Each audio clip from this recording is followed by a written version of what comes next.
Domingo passado nós começamos esta nova série que nós estamos chamando de Ame.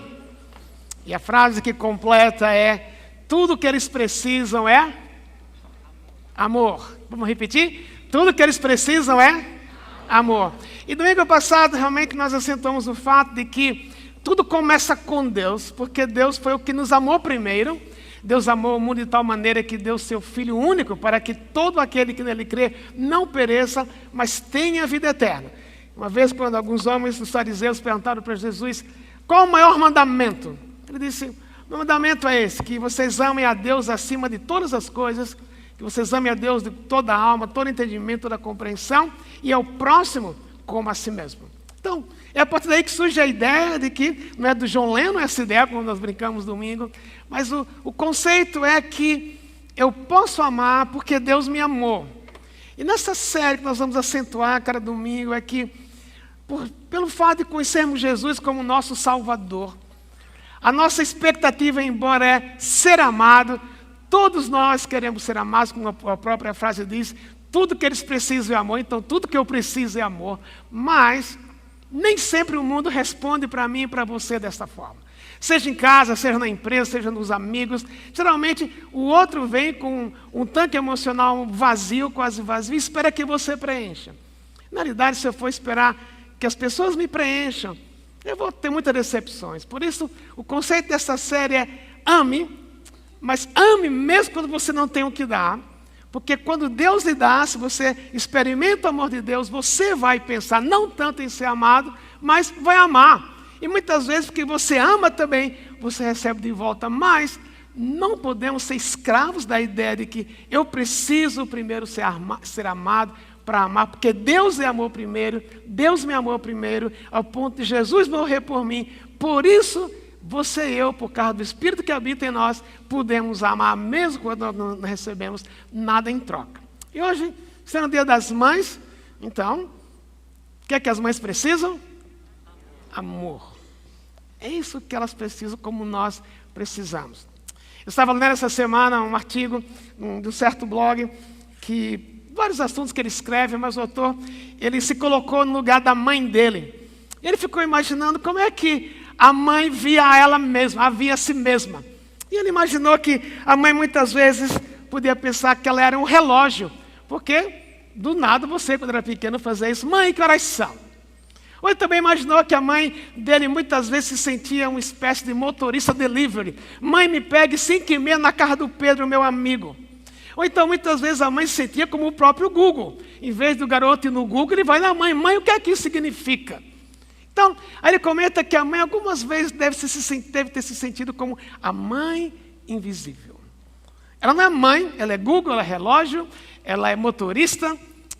E ele termina aquele artigo dizendo que a mãe que um dia pegou nos livros para estudar na faculdade, a mãe que um dia formou-se, talvez hoje ela realmente não entenda que o impacto dela na vida dos seus filhos não depende do diploma que ela tinha. Ela pode até esquecer, mas a herança que ela deixou na vida dele.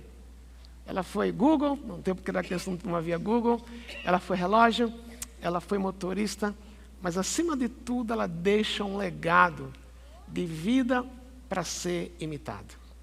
E às vezes, como mãe, a gente nem percebe o impacto que você tem como mãe, embora que você deu a vida para os seus filhos, você esperou que ele crescesse, você tinha sonhos para com ele, às vezes o sonho não volta como você esperava mais. Como é que você lida quando não há retorno? Quando o Dia das Mães é apenas hoje, e por mais que se diga, né, Dia das Mães, quando o filho esquece de dar presente, né? Dia das Mães é todos os dias, vai te dar o presente amanhã? Não. Às vezes é hoje que você espera, mas às vezes esse retorno não vem.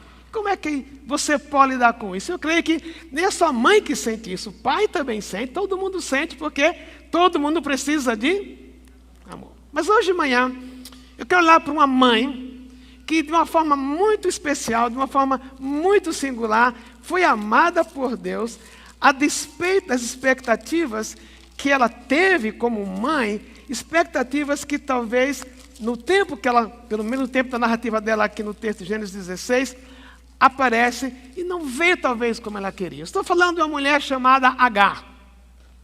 A palavra Agar significa fuga, significa voo algumas vezes. Agar era serva, ela era escrava na casa de Abraão e de Sara. Quando o texto acontece em Gênesis 16, já haviam se passado cerca de 10 anos, quando Deus prometeu que de Abraão ele faria uma grande nação. Abraão e Sara tinham cerca de 75 anos de idade já.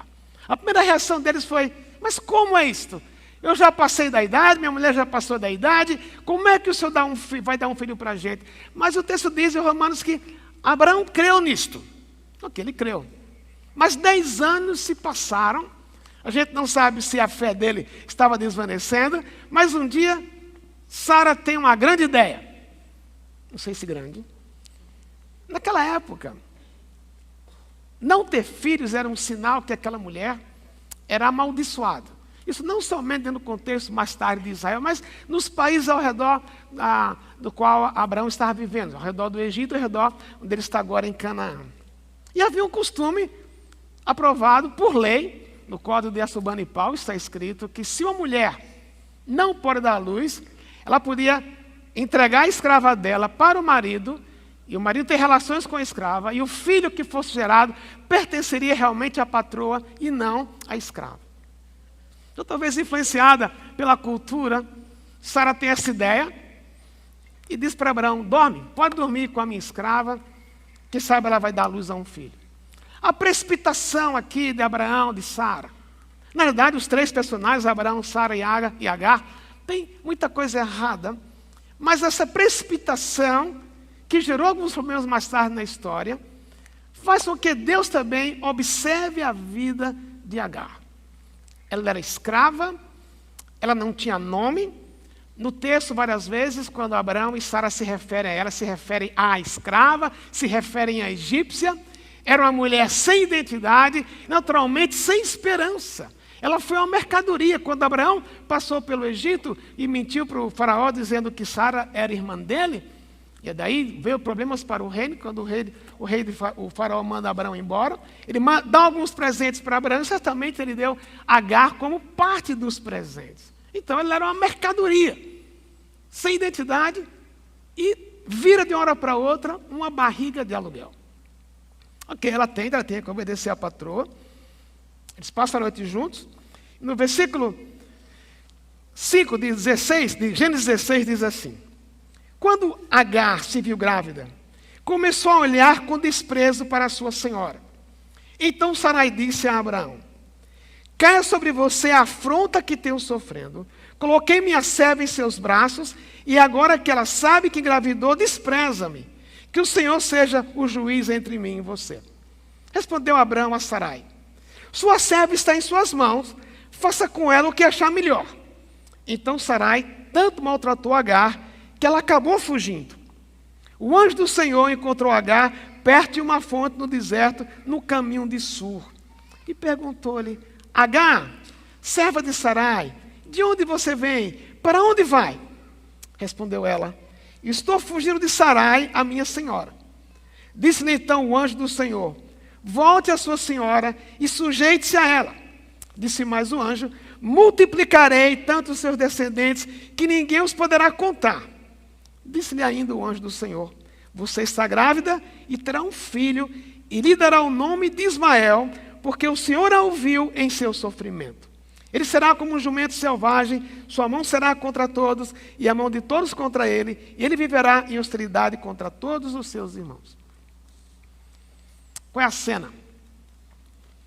Ela obedece Sarai, obedece a Abraão, e agora ganha um pouco de altivez. Era como se ela dissesse: você pode ser minha patroa, mas eu sou melhor do que você, porque eu estou grávida e você não está. Claro, há um ressentimento aí da parte de Sarai, naquela época, depois que Deus muda o nome dela, passa a ser Sara.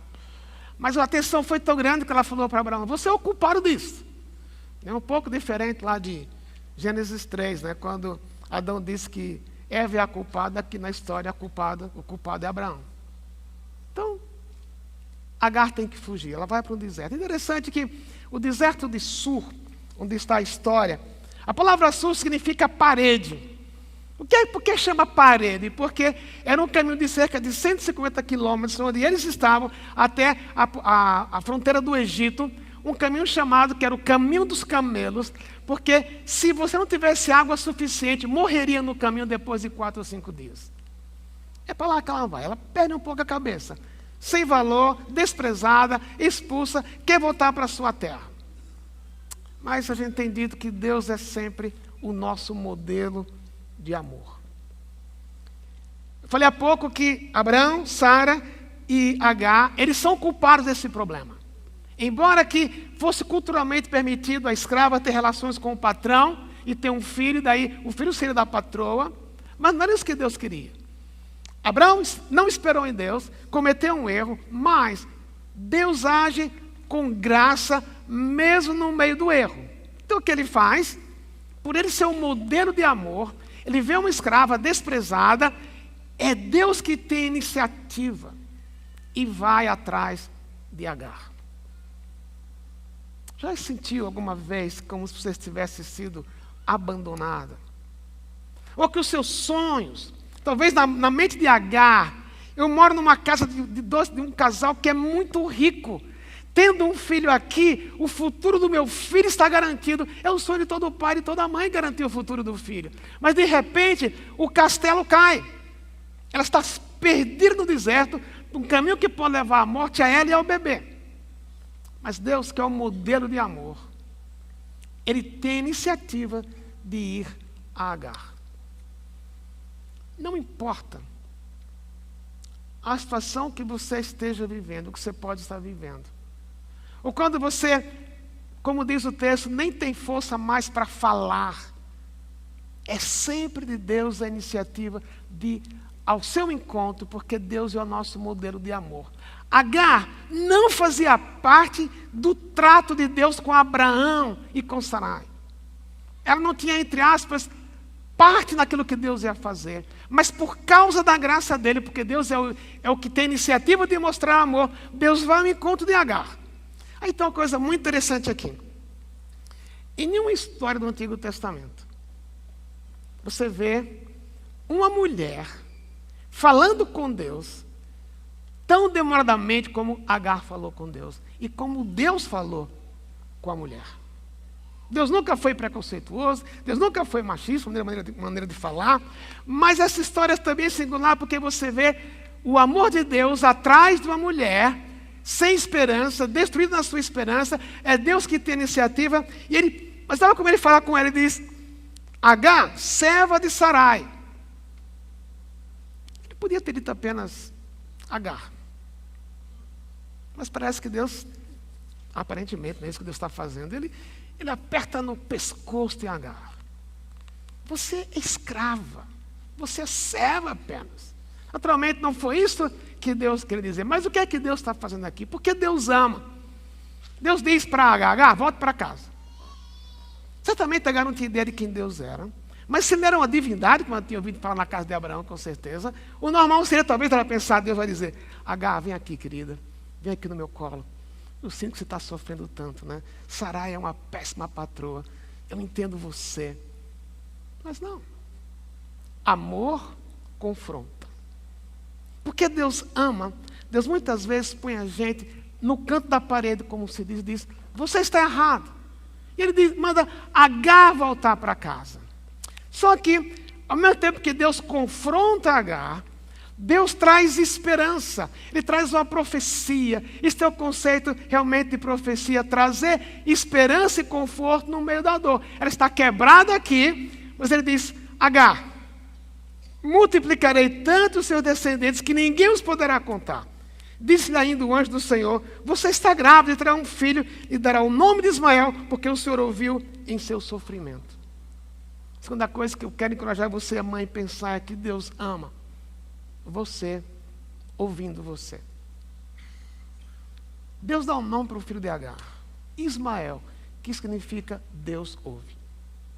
Dali para frente, por toda a vida que aquele menino viesse a ter perto da mãe, cada vez que ela visse aquele menino crescendo como um jumento selvagem, como ele diz aqui, guerreiro, hostil, ela vê esse filho com problemas, ela ia sempre lembrar, o nome dele não me faz esquecer que Deus me ouve. E pode ser que você ache que Deus algumas vezes demora a ouvir a sua oração pelos seus filhos. Mas um traço aqui do que Deus é, do atributo dele como Deus é, Deus ouve. E é interessante outra coisa, que em nenhum momento até esta altura, você vê Agar orando. Deus pergunta para ela, Agar, serva de Sarai, onde você vem? Para onde você vai? Estou fugindo de Sara, minha senhora. Isso não é uma oração. Mas olha o que o texto diz. Diz que o Senhor a ouviu em seu sofrimento. Algumas vezes, sofrimento de mãe, de pai, você fica tão exaurido, você fica tão desgastado, que não tem nem mais força para falar. Às vezes você vem aqui, e vem e ouve, até participa do momento de oração, mas às vezes a dor é tão grande, a esperança foi embora, a dúvida toma conta de você, que você não tem mais nem força para falar com Deus, mas você não precisa falar. Porque a sua linguagem de dor, muitas vezes, é a linguagem que chega no ouvido de Deus. Por isso, pensando em você primeiramente como mãe, se você está em dias em que parece que aqueles sonhos que você tinha para o seu filho, para os seus filhos, não estão acontecendo, ou são totalmente diferentes daquilo que você imaginou para ele ou para ela, lembre, um dos traços significativos de Deus nessa história é que Deus ouve o pedido silencioso de Agar. Ele tratou com a desobediência dela, mas ele a encoraja dizendo, o seu filho vai ser grande. Talvez você gostaria de pensar, se seu filho está com problemas, de quem sabe Deus escrever numa parede, ou você ouvir audivelmente a voz de Deus, estou cuidando do seu filho, ouvi a sua oração, e seu filho vai ser grande. E às vezes a gente precisa definir o que é grande para a gente. No caso de Agar, Ismael tornou-se todo líder todo movimento ismaelita, que até hoje, não é assunto de agora, até hoje nos incomoda o mundo. Mas o fato é que naquele momento, Deus tocou no coração dela, dizendo, eu vou fazer o seu filho brilhar. A história de Deus com o seu filho, pode, da sua perspectiva, pode não estar indo bem. Mas a história não terminou. Aqui nesse momento, a história de Agar e do bebê que estava no ventre dela não havia terminado, mas Deus estava construindo uma história que, apesar da dificuldade que Agar estava passando, Deus ouviu. Tudo que ela precisava era amor. Deus é um modelo de amor para ela, e Deus ama ouvindo, assim como Deus lhe ama ouvindo. Mas a história não termina ainda. Versículo 13 diz, esse foi o nome que ela deu ao Senhor, que ele havia falado. Eu não expliquei a expressão anjo do Senhor. Todos os comentaristas concordam que, na realidade, é uma figura para dizer que realmente foi Deus que apareceu a Agar. Como ela deve ter se sentido importante. Um desses, eu li da história de um senhor que ele era viciado em filmes. Para ele era um vício sadio, ele tinha que ir ao cinema uma vez por dia, no fim de semana ia 2, 3 vezes, às vezes repetia o filme, né, que ele já tinha visto, porque já tinha visto tudo, ele era amante de cinema. E um dia ele está, isso é uma história que aconteceu num bairro de Los Angeles, num subúrbio de Los Angeles, um dia ele está na rua, e está olhando para o mundo, de repente, alguém bate nas costas dele e fala, você tem um isqueiro? E quando ele viu aquela pergunta, você tem um isqueiro? Quando ele viu, era uma celebridade do mundo artístico. Um artista que ele tinha visto muitas vezes na tela. E ele fica sem jeito, ele não acha o isqueiro que ele tinha colocado no bolso, fica tão nervoso, diz, olha, não tem, mas depois ele acha e dá o isqueiro para o famoso lá, acender o cigarro. E dali em diante, ele sai querendo acender o cigarro de todo mundo. Por quê?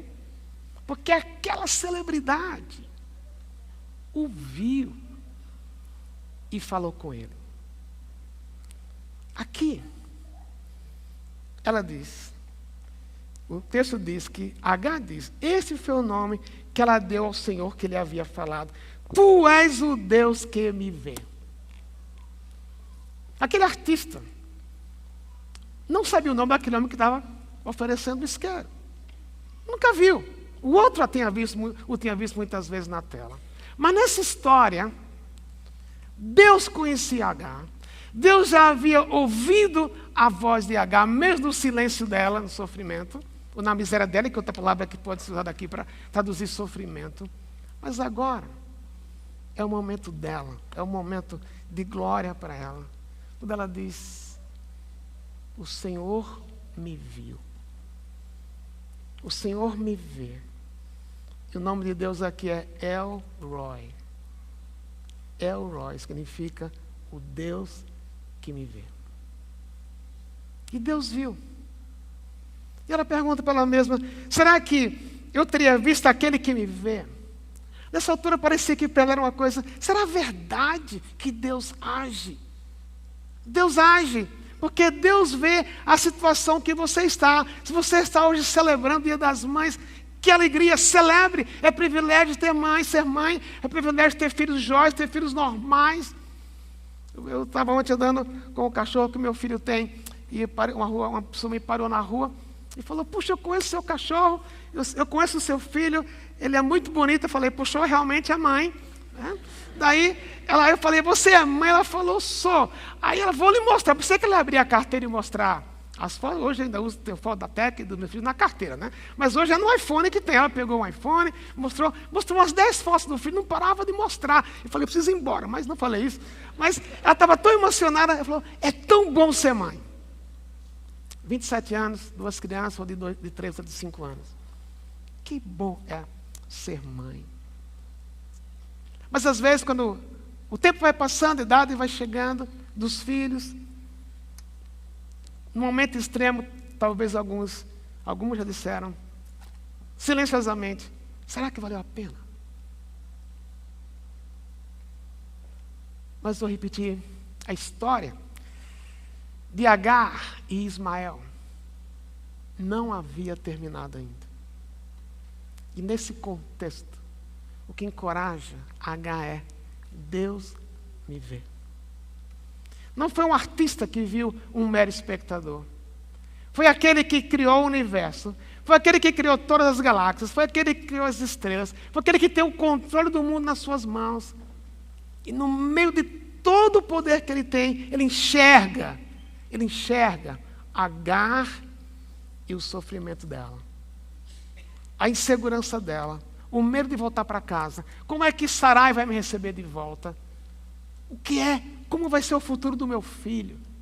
Já que eu sou rejeitada, como é que vai ser o futuro do meu filho? Mas naquele momento, o que encoraja é Deus me vê. El Roi.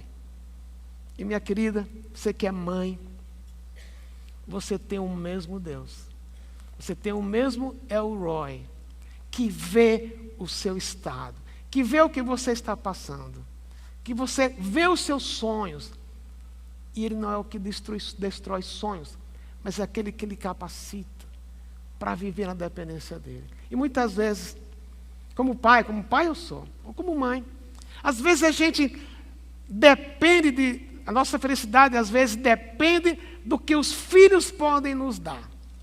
E se nós dependermos realmente, nós vamos ser felizes de acordo com o que os filhos podem nos dar. Muitas vezes as frustrações vêm, não porque os filhos não sejam bons, não é isso, mas se a sua identidade como mãe, a sua satisfação como mãe, depende apenas se o meu filho me der retorno. Lembre, por mais bebejonço que o seu filho tenha sido quando era bebê, ele é pecador. E daí, o pecador pensa muito mais nele do que no outro. Por isso, ao pensar no Deus que vê, pensando em você como mãe, eu como pai, eu tenho que pensar no quê? É de Deus que eu preciso entender que eu ganho significado para a minha vida. Aquele que criou todo o universo vê o que eu preciso, vê o que eu estou passando, e aquele de que eu esperava receber amor não tem o poder para me amar do jeito que eu preciso, porque somente Deus pode me amar do jeito que eu preciso. Por isso, o meu foco não pode ser totalmente nos filhos ou no marido, porque filhos e maridos, por mais que ele ame, eu sei que meus filhos me amam. Os filhos me amam tanto que um dia falou assim em casa, num jantar, falou: pai, a gente ama muito você, a gente não quer que você morra, mas se mamãe morrer é pior, vira a causa aqui. Então, se eu fosse me avaliar por essa expressão, agora, na realidade, se eu foco nos filhos, para me dar significado, eu vou ter decepções. Mas o Deus que me vê é o Deus que me supre. Por isso, a despeito de não receber aqui no horizontal, Deus lhe vê como mãe, como pai, e Deus tem o poder para me dar. A história de Agar com Ismael, eu não vou ler no capítulo 21, você vai perceber. Ela volta para casa, ela dá Isaac, depois de 16 anos, Isaac nasce. E daí, no dia que Isaac é desmamado, tem uma festa, era costume, mas ela vê Ismael, Sarai vê Ismael gozando de Isaac, rindo de Isaac. Ela vai novamente para Abraão. Abraão, como era o marido submisso, ela disse: manda ela embora. Abraão mandou ela embora. Só que ele pegou, deu 2 cântaros de água, alguns pães para Agar ir embora, voltar para o Egito. Lembra a ideia da palavra sur? Parede. Ela ia morrer. Depois que passa 3 dias no deserto, ela deixa o filho em certo lugar, a água estava acabando, ela anda por cerca de 50, 60 metros e diz: eu não quero ver o meu filho morrer. Mas Deus é o Deus que ouve, mesmo quando os pais não falam. E Deus é o Deus que vê. Ele viu aquilo acontecendo. Novamente Deus interveio. Trouxe água para o bebê, para o menino que diz no bebê. Era adolescente com 16 anos. E mais uma vez, Deus se revela para Agar. Aquilo que Agar não teve controle. Agar não teve o poder de mudar o coração de Sarai. Agar não teve o poder de influenciar Abraão. Ela foi despedida de casa. Agar não tinha o poder de preservar a vida do próprio filho. Mas Agar tinha um Deus que a via. E novamente, Deus vê Ismael e poupa a vida de Ismael. É o mesmo Deus. O Deus de Agar é o seu Deus. O El-Roi de Agar é o seu El-Roi. Por isso, se você está vivendo em dias de celebrar os filhos, celebre. Mas se são dias difíceis, sem esperança, com dor, com desânimo, lembre, El-Roi vê e ouve. Por isso a sua esperança pode ser renovada. Mas também vale a pena uma palavra de quem está ao nosso lado, pensando nos filhos. O que é que as mães precisam? Amor. Deus deu amor para Agar, falando com ela. Deus não disse a Agar: eu te amo, Agarzinha. Mas Deus trouxe encorajamento com aquilo que Ele falou. E talvez hoje, não só porque é Dia das Mães, mas lembre, uma das formas que Deus tem para tocar na vida da mãe é através da boca do filho. Nem todos aqui são mães, alguns nunca vão ser mães, nossos pais nunca vão ser mães, mas todos aqui somos filhos.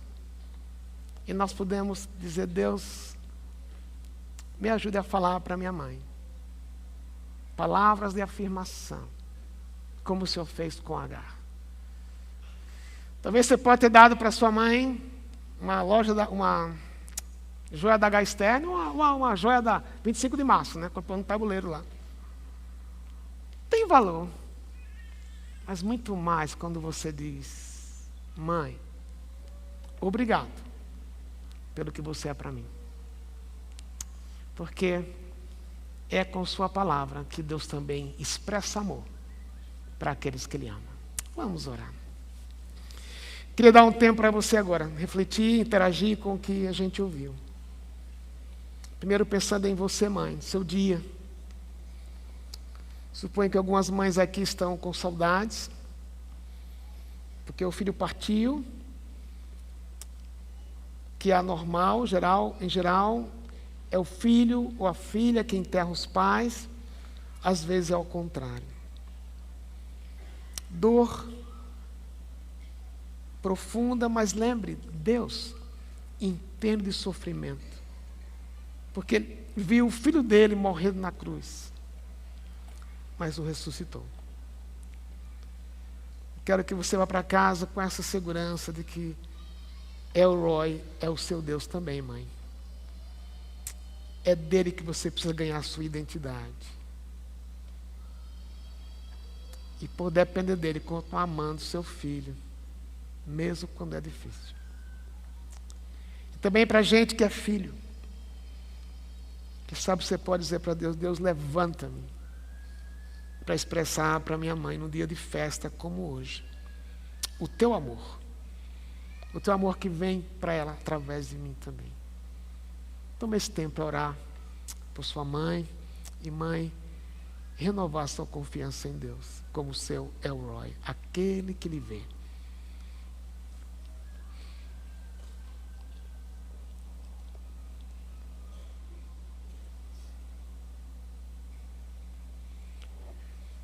Obrigado porque mesmo quando eu não falo, mesmo quando a gente não fala, o Senhor vê e o Senhor nos ouve. Obrigado porque Tu és o El-Roi para cada um dos que estão aqui. Não nos deixes esquecer. Nós também te pedimos que nos encha com a Tua graça para sabermos falar. Uma linguagem que chega ao coração da mãe, especialmente neste dia. Uma forma de dizer eu te amo. Da forma que cada um possa dizer. Cada um sabe dizer, mas especialmente que chegue no coração delas.